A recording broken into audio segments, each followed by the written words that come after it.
اور صحابہ اکرام کے بارے میں بھی رسول کریم صلی اللہ علیہ وسلم کی تعلیمات یہی ہیں. قرآن مجید یہ بتاتا ہے کہ رضی اللہ عنہم ورضوا عنہ، اللہ تعالیٰ ان پہ راضی ہو گیا اور یہ اللہ پہ راضی تھے، بلا استثناء، بلا قید، بغیر کسی ایک صحابی کو باہر کیے. تمام صحابہ اکرام کے بارے میں قرآن مجید یہ بتاتا ہے کہ سب پر اللہ راضی ہیں. رسول کریم صلی اللہ علیہ وسلم فرماتے ہیں اصحابی کالنجوم، میرے صحابی ستاروں کی مانند ہیں. ستارے جو روشنی دیتے ہیں، جو چمکتے ہیں. بِأَيِّهِمْ اقتدیتم اہتدیتم، ان تمام صحابہ میں سے، تمام بلا استثناء، تمام صحابہ میں سے جس صحابی کی بھی اقتدا کرو گے، جس کے بھی پیچھے چلو گے، جس کی بھی پیروی کرو گے، اہتدیتم، تم ہدایت یافتہ ہو جاؤ گے. اور رسول کریم صلی اللہ علیہ وسلم فرماتے ہیں کہ میرے صحابہ کو گالی نہ دو.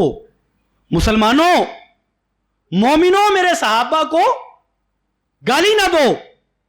صحابہ کی شان اور فضیلت یہ ہے کہ اگر تم احد پہاڑ کے برابر سونا اللہ کی راہ میں خرچ کر دو،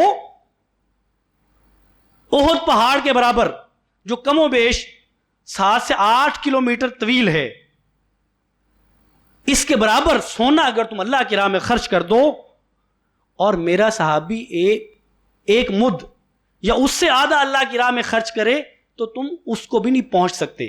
اور مد یا آدھا مد، ایک سیر یا آدھا سیر، یہ وزن بنتا ہے. ایک طرف صحابی رسول آدھا کلو یا 1 کلو کم و بیش خرچ کرے اللہ کی راہ میں، اور تم میں سے کوئی شخص احد پہاڑ کے برابر سونا اللہ کی راہ میں خرچ کر دو، تو یہ نہیں کہا کہ برابر ہے، فرمایا پھر بھی برابر نہیں ہے.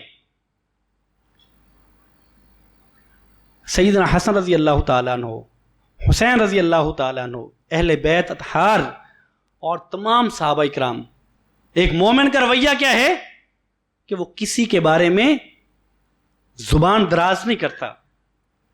کس مومن کے دل میں کسی ایک صحابی کے بارے میں عداوت کیسے ہو سکتی ہے، جبکہ صحابہ اکرام کی ایک صحابہ اکرام کی صحابی جو ہیں ان کی عظمت اور ان کی شان کے سینکڑوں دلائل اور سینکڑوں واقعات ہیں. اور میری اور آپ کی مجال کہ ہم کسی ایک صحابی کے بارے میں بات کریں. تو اس محرم کے مہینے میں امن و سلامتی اور اتفاق کی فضا کو برقرار رکھنے کے لیے خاص طور پہ اور بالعموم پورا سال کسی صحابی کے بارے میں کی شان کی تنقیس میں، وہ حسنین ہوں، اہل بیت ہوں.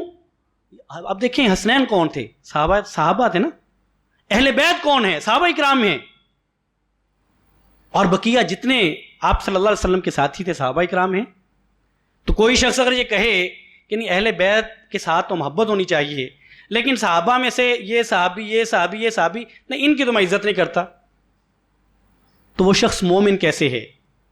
وہ شخص اسلام کا دعویٰ کیسے کرتا ہے جو کسی صحابی کے بارے میں زبانیں تان دراز کرے، حتیٰ کہ وہ شخص صحابی رسول کو کفر تک پہنچا دے اور اس کا دعویٰ یہ ہو کہ میں مومن ہوں، میں مومنین کی جماعت میں سے ہوں.